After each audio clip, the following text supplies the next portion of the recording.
Mercenaries shooting people in the eastern city of Benghazi. Il est entouré d'un corps de mercenaires payés grassement.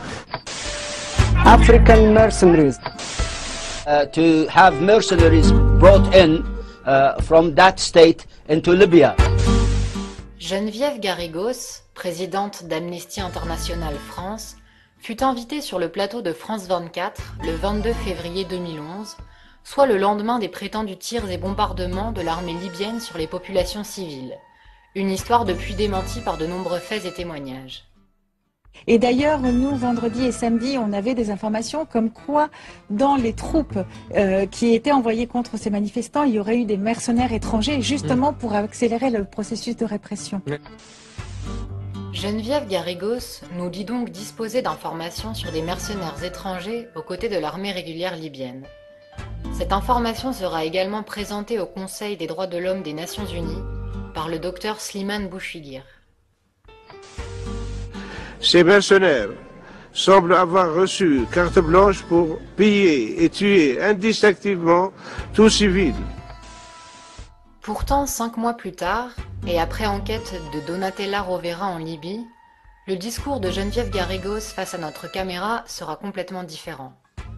Geneviève Garrigos, bonjour. Vous êtes la présidente d'Amnesty France. Je voudrais vous interroger sur plusieurs sujets.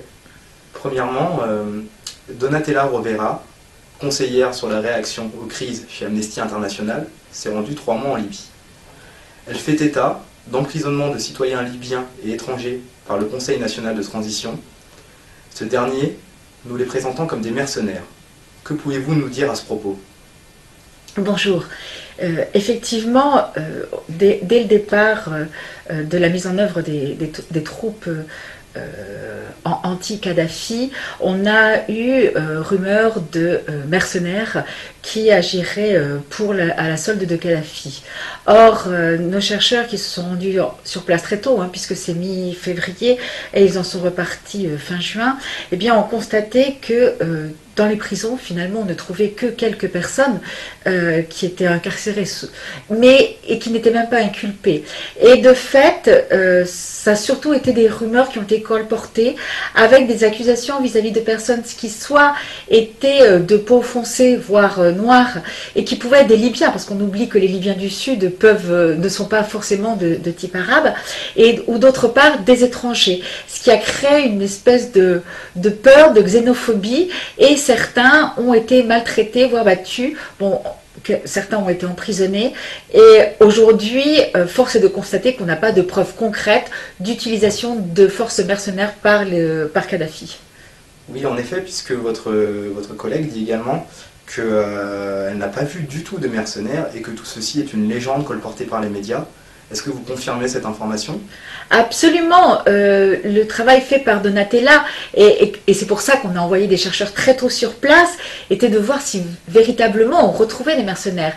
Or, ce n'est pas le cas. Et elle parle notamment du cas d'un jeune Algérien dont le patron a dû faire une attestation comme quoi il travaillait bien dans une pâtisserie alors qu'il était suspecté d'être mercenaire.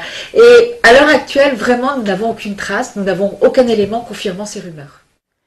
Ce qui était auparavant considéré comme une information est désormais qualifié de rumeur par le même interlocuteur. Les 5 mois qui séparent ces deux entretiens ont en effet permis à Amnesty International d'enquêter.